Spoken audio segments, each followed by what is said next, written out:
ជម្រាបសួរលោកអ្នកបងប្អូន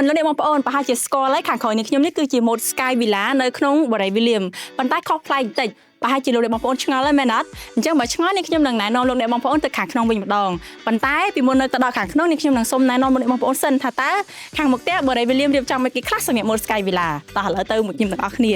អូខេលោកអ្នកបងប្អូននេះគឺជា Mode Sky Villa ដែលយើងរៀបចំសួនស្រស់ស្អាតមែនទែនហើយយើងរៀបចំធំទូលាយយើងមានដើមស្វាយមានផ្កាផ្សេងៗដែលយើងរៀបចំ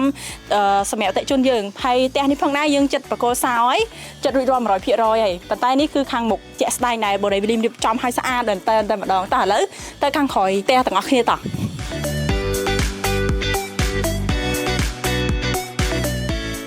ឥឡូវយើងមកដល់ខាងក្រោយផ្ទះអីម្ចាស់ផ្ទះគាត់បានគាត់រៀបចំសូឡាចានេះគឺជាសូឡានៅខាងក្រោយផ្ទះគាត់ខុសប្លែកពី Mode Sky ដែលយើងផ្ដល់ទៅកាន់អតិថិជនណាលោកអ្នកបងប្អូននេះចំណុចពិសេសមែនទែនដែលបរិយាវិលៀមមានលោកអ្នកបងប្អូនអាចកែកុនផ្សេងៗបានតាមតម្រូវការរបស់លោកអ្នកបងប្អូនផងដែរតោះឥឡូវយើងដើរខាងក្រោយផ្ទះវិញម្ដងយើងចូលពីក្រោយហ្មងណាអូខេ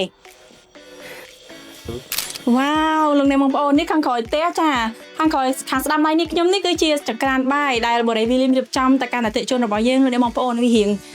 ញញតិចតែសារតែយើងត្រៀមក្នុងការដែលបកគោសោទៅកាន់អតិថិជនរបស់យើងផ្ទាល់តែម្ដងលោកអ្នកបងប្អូនយើងមានម៉ាស៊ីនបឺផ្សែងមានចង្ក្រានហ្គាសគឺទូចានលើក្រោមគឺស្រស់ស្អាតមែនតើហ្មងជាអក្សរ U ហើយយើងមាន island នៅកណ្ដាលចេះទៀតអូយតែខ្ញុំជួយចិត្តហ្មងអាសិនជាធ្វើម្ហូបនៅឆ្ងាញ់មកព្រោះផ្ទះបាយស្អាតអូខេឥឡូវហើយខាងឆ្វេងដៃនេះខ្ញុំនេះគឺជាចដាចដា Mode Sky Villa តែម្ដងយើងរៀបអមដោយឈើហើយខាងក្រោមចដានេះយើងរៀបចំកន្លែងគេហៅថ្មប៉ុន្តែផ្សេងជាលោកអ្នកបងប្អូនឆ្នៃសួនទូចមួយនៅខាងក្នុងផ្ទះក៏បានដែរពីព្រោះថាផ្ទះនេះគឺមានពន្លឺពីខាងលើហ្មងចាអូខេលោកអ្នកបងប្អូនឥឡូវយើងទៅខាងមុខយើងទៅកន្លែងទទួលភ្ញៀវទាំងអស់គ្នាប៉ុន្តែពីមុនទៅកន្លែងទទួលភ្ញៀវខ្ញុំឃើញនៅខាងឆ្វេងដៃខ្ញុំរៀងប្លែកតិចលោកអ្នកបងប្អូនបើសិនជា Mode Sky Villa ស្តង់ដាររបស់យើងហ្មងខាងជំហៀងដៃខ្ញុំនេះគឺយើងធ្វើជាជញ្ជាំងហើយប្អូយទូចមួយឯងប៉ុន្តែអតិថិជនគាត់មានភាពច្នៃប្រឌិតមែនតើគាត់ចង់ធ្វើផ្ទះនេះឲ្យមានពន្លឺអញ្ចឹងគាត់រៀបចំជាកញ្ចក់ដើម្បី view ទៅផ្នែកជំហៀងផ្ទះរបស់គាត់តែម្ដងវ៉ាវពិតជាស្រស់ស្អាតមែនតើខ្ញុំចូលចិត្តមែនតើភ្លឺមែនតើហ្មងហើយសំចៃភ្លើងយើងមែនតើហើយខាងមុខផ្ទះនេះគឺយើងអាច view ទៅផ្នែកខាងមុខផ្ទះយើងបានទៀតអូខេហើយនេះគឺជាកន្លែងដែលខុសប្លែកដែលនេះខ្ញុំបានប្រាប់ពីដើមវីដេអូថាSky Villa នេះខុសប្លែកពី Mode Sky Villa ផ្សេងនេះហើយគឺជាភាពខុសប្លែកនៃខាងក្នុងផ្ទះដែលអតិថិជនយើងបានពង្រីកបន្ទប់ថែមទៀតមានន័យថាបរិយាកន្លែងទទួលភ្ញៀវលោកអ្នកបងប្អូនតែប៉ុន្តែកន្លែងនេះពីមុនដំបូងគឺជា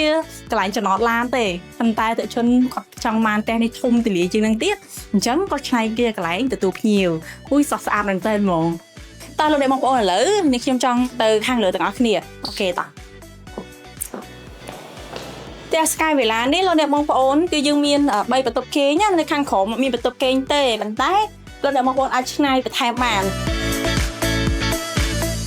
លោកអ្នកបងប្អូនហើយនៅខាងក្រោយនេះខ្ញុំពេលយើងដើរមកដល់ជាន់ទី1ណាគឺយើងឃើញកញ្ចក់ពន្លឺចាហើយនៅខាងលើក៏យើងអាចគេហៅមានថាមានពន្លឺព្រោះម៉ូដផ្ទះនេះឈ្មោះ Sky Villa អញ្ចឹងទៅគឺមើលឃើញនៅលើហ្មងហើយប្លែកមែនតើការ design មួយនេះណាហើយឆ្វេងដៃនេះខ្ញុំនេះគឺខ្ញុំឃើញថាMode Sky នេះគឺdecorតទៅជាមួយនឹងថ្មធម្មជាតិគឺបាត់អញ្ចឹងទៅគឺមានអារម្មណ៍ថាផ្ទះនេះធម្មជាតិហ្មងហើយស្អាតមែនតើមានពន្លឺមានថ្មធម្មជាតិហើយម៉ូដស្អាតទាន់សម័យមែនតើហើយនៅខាងលើនេះគឺមាន3បន្ទប់គេងទៅអ្នកបងប្អូនឥឡូវនេះខ្ញុំទៅមើលបន្ទប់គេងកូនសិនចានេះគឺជាបន្ទប់គេងមួយចាហើយមានបន្ទប់ទឹកនៅខាងក្នុងហ្នឹងស្រាប់ហ្មងមានម៉ាស៊ីនត្រជាក់ដែលខាងបរិយារៀបចំជូនទៅកាន់អ្នកបងប្អូនអូខេនេះគឺជាបន្ទប់កូនទី2ចាគេហៅថា Mode Sky Villa នេះបន្ទប់កូនទី2ស្រស់ស្អាតមែនតើខុស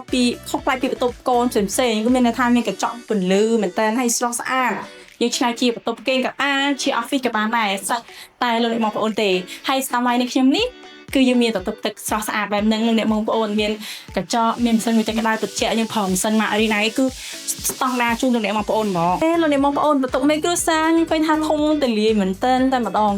និយាយទៅផ្ទះនេះខ្ញុំឃើញចំណុចពិសេសដែលផ្ទះ Sky Villa មានណាគឺមានកញ្ចក់មានន័យថាយើងមានកញ្ចក់ហ្នឹងទៅគឺទី1សន្សំចៃ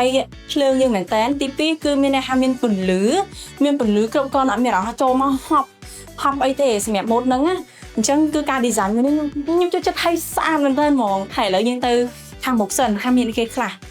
ចាលោកអ្នកបងប្អូនខាងមុខផ្ទះនេះគឺស្រស់ស្អាតហើយមានកន្លែងវេររងតាផ្ទាល់ខ្លួនសម្រាប់មេគ្រួសារ